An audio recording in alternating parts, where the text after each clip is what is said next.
Hey guys, कुछ साल पहले 2015 में 15 जून की रात 12 बजे पुरी के जगन्नाथ मंदिर में कुछ बहुत ही अजीब हुआ।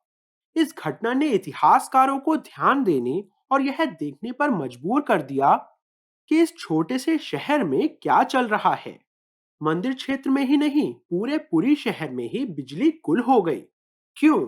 क्योंकि कृष्ण का हृदय जगन्नाथ मंदिर की मुख्य मूर्ति से हटाकर दूसरी मूर्ति में लगाया जा रहा था।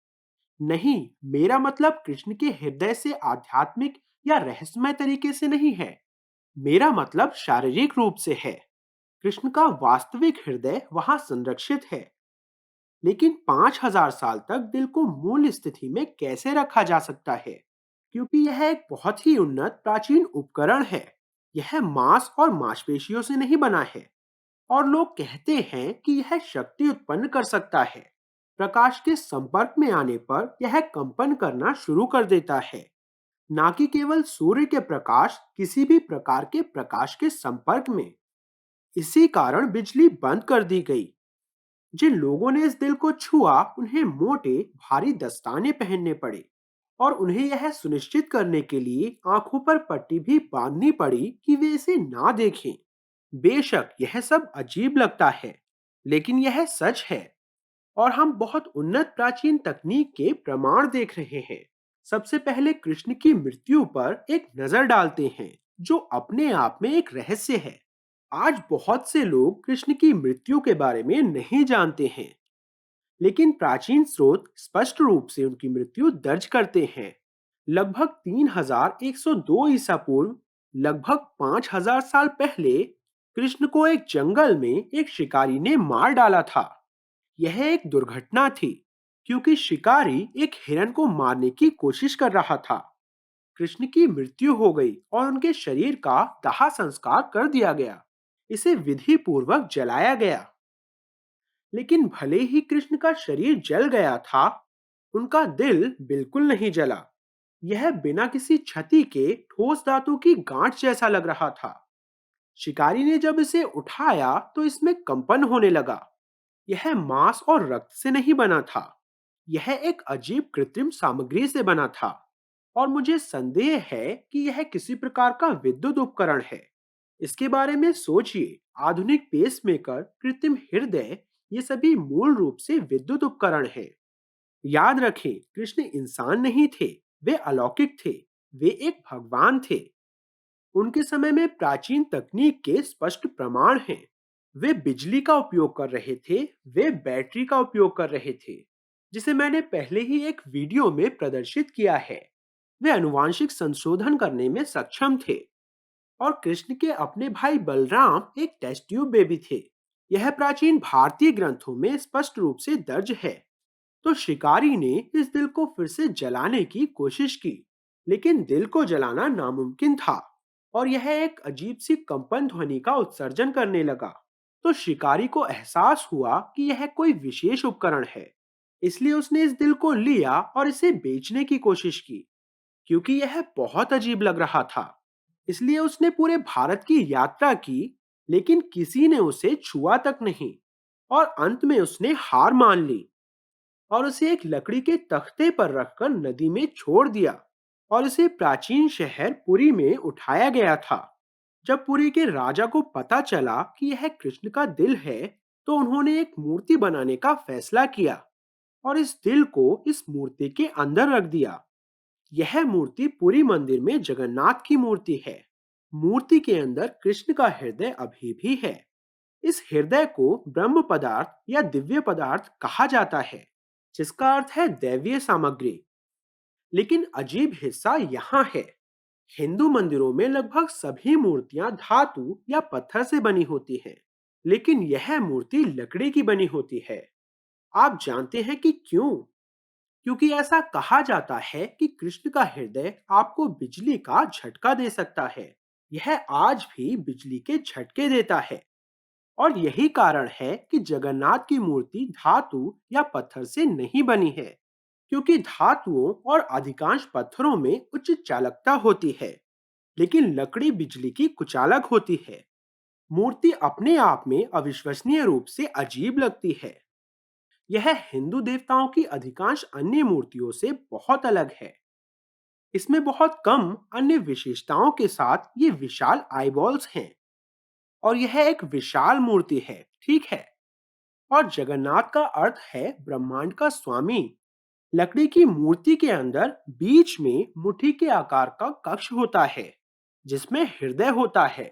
कुछ और भी अजीब है, पुजारियों को हर 12 साल में पूरी मूर्ति बदलनी पड़ती है। उन्हें इस प्रतिमा को हटाना होगा और इसे पूरी तरह से नई लकड़ी की मूर्ति से बदलना होगा। क्यों? क्योंकि दिल धीरे धीरे लकड़ी को नुकसान पहुंचाता है और मूर्ति को कमजोर कर देता है। यह लकड़ी को नष्ट कर देता है। यह लकड़ी को कैसे नुकसान पहुंचाता है?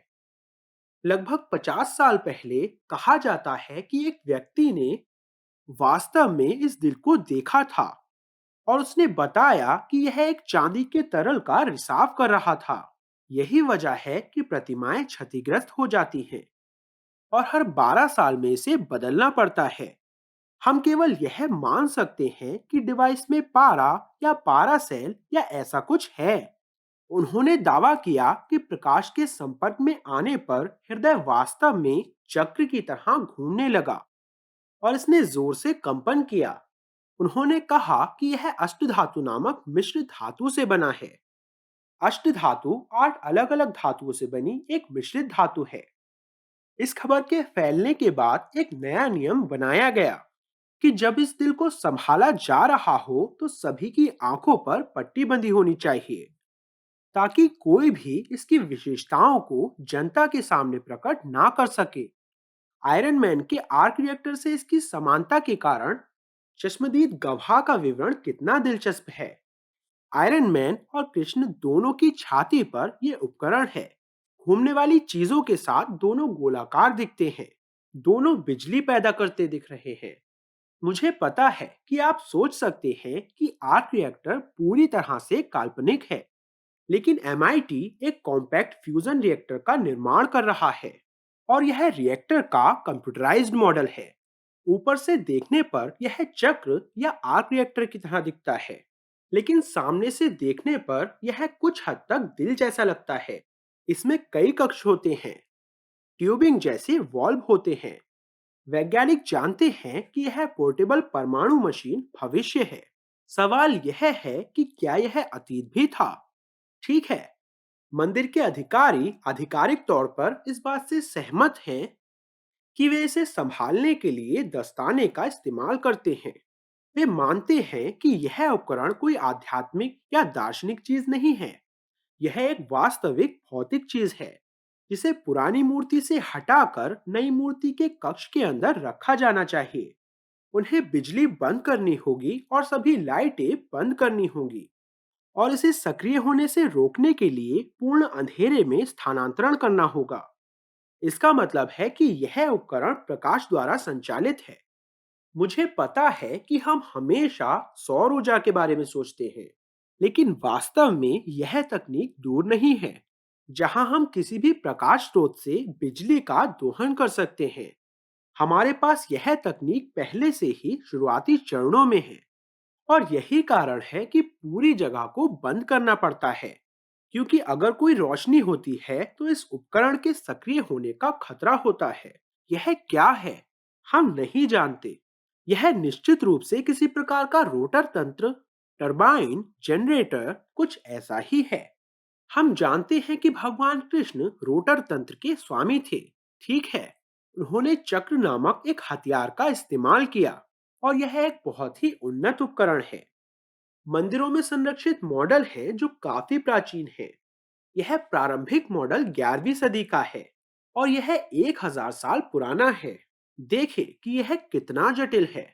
और यह चक्र का सिर्फ बुनियादी मॉडल है और चक्र भी प्रकाश द्वारा संचालित था, ठीक है। और अगर आप पुरी के जगन्नाथ मंदिर में जाते हैं तो आपको मंदिर के मीनार के शीर्ष पर एक मॉडल चक्र मिलेगा। निश्चित रूप से मंदिर के अंदर फिल्मांकन की अनुमति नहीं है, इसलिए मैं इस मंदिर से कोई फुटेज नहीं दिखा सकता। तो वास्तव में यह पुष्टि करने का कोई तरीका नहीं है कि हृदय कैसा दिखता है और यह किससे बना है। यह सारी जानकारी स्थानीय लोगों से, मंदिर के अधिकारियों और इंटरनेट से मिली है। लेकिन मुझे आशा है कि किसी दिन कृष्ण के हृदय का रहस्य खुल जाएगा और हमें यह प्राचीन यंत्र देखने को मिलेगा। आप क्या सोचते हैं? क्या भगवान कृष्ण का हृदय उनके शरीर के अंदर प्रत्यारोपित एक उन्नत उपकरण था, या यह एक साधारण वस्तु है? कृपया मुझे अपने विचार कमेंट सेक्शन में बताएं। मैं प्रवीण मोहन, देखने के लिए बहुत बहुत धन्यवाद। सब्सक्राइब करना ना भूलें और मैं आपसे जल्द ही बात करूंगा। बाय।